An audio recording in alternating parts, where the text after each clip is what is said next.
So, what we got today is we got a Chevy Cruz.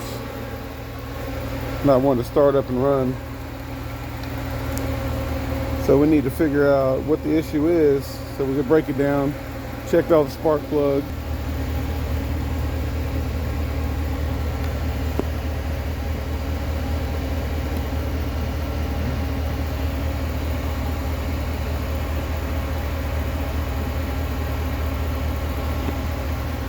All of them look good, so go ahead and go do a compression check on it and kind of see what we got going.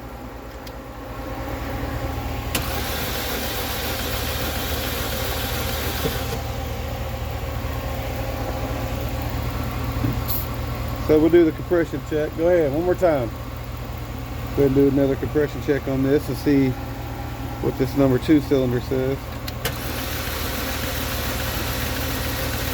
All right. So now we'll change it up, check out these other cylinders on the outside, and get back to you.